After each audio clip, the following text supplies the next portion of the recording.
With the ceasefire no more, Israel says it's expanding its ground operations to all of Gaza. And plans of the next merger in the airline industry have been announced. The Morning Rundown starts now. From the Straight Arrow News Studio, bringing the stories that matter to you from across the United States and around the world. This is the Morning Rundown. Today is Monday, December 4th. Thank you for joining us. I'm Kara Rucker. Just days after the temporary ceasefire between Israel and Hamas ended, Israel Defense Forces said Sunday it was expanding its ground operations to all of Gaza. The IDF said the offensive in southern Gaza would be no less powerful than those in the north. Israel expanded its evacuation orders on Sunday, with reports saying the IDF dropped leaflets in communities in southern Gaza, warning neighborhoods of a heavy attack. On Sunday night, an Israel military spokesman said the country continues and expands its ground operations against Hamas strongholds all across the Gaza Strip. The Israeli military said this morning its airstrikes hit about 200 Hamas targets in Gaza overnight, including a school in northern Gaza it said contained terror infrastructure.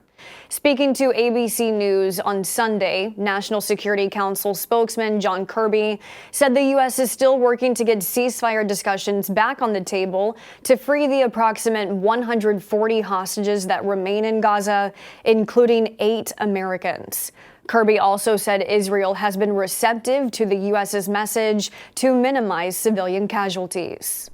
On Sunday, 3 commercial ships with ties to 14 nations were attacked by Yemen's Houthi rebels in the Red Sea, according to a U.S. Central Command report. Houthi rebels, backed by Iran, reportedly fired ballistic missiles at the 3 ships over the course of about 8 hours.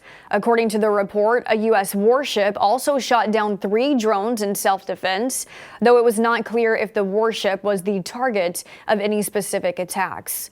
Minor damage was reported as a result of the hours-long assault.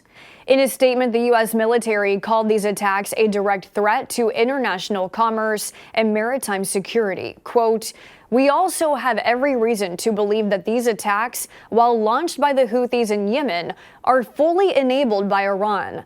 The United States will consider all appropriate responses in full coordination with its international allies and partners." The bodies of 5 U.S. military crew members have been recovered in the wreckage of the Osprey aircraft that crashed off the coast of Japan last week, according to local reports. The Osprey crashed during a training flight last Wednesday after requesting an emergency landing on the island of Yakushima. Initially, the remains of one of the 8 U.S. military members on board was recovered.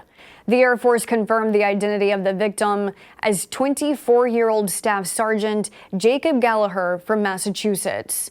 On Monday, the U.S. military, along with divers from the Japanese Navy, recovered the additional victims amid wreckage believed to be the front of the aircraft. Japan's military has temporarily grounded its fleet of Ospreys due to the crash and has asked the U.S. military to halt Osprey flights in the country until safety inspections can be conducted. The U.S. military continues to investigate the cause of that crash. Another airline merger was announced over the weekend. Alaska Airlines said Sunday it plans to buy Hawaiian Airlines for $1.9 billion. Alaska, the 5th largest U.S. carrier, would keep both brands. Officials with Alaska and Hawaiian Airlines said the deal would combine 2 carriers with few overlapping routes. They said the combined organization would provide service to 138 destinations, including nonstop service to 29 international locations. The companies said the plan would also add more travel opportunities to and from Hawaii.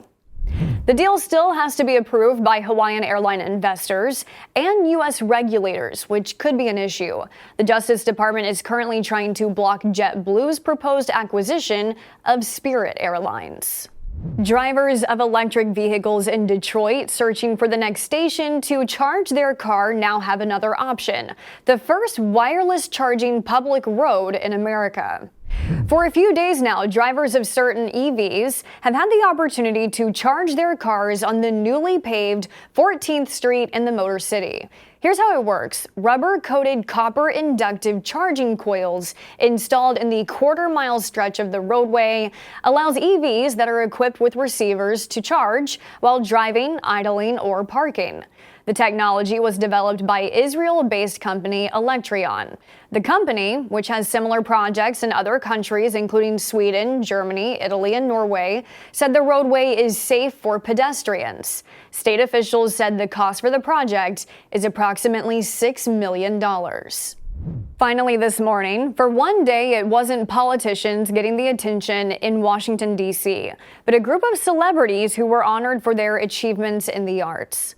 Singer Dionne Warwick, comedian Billy Crystal, Bee Gees member Barry Gibb, rapper and actress Queen Latifah, and opera singer Renee Fleming made up this year's Kennedy Center honorees.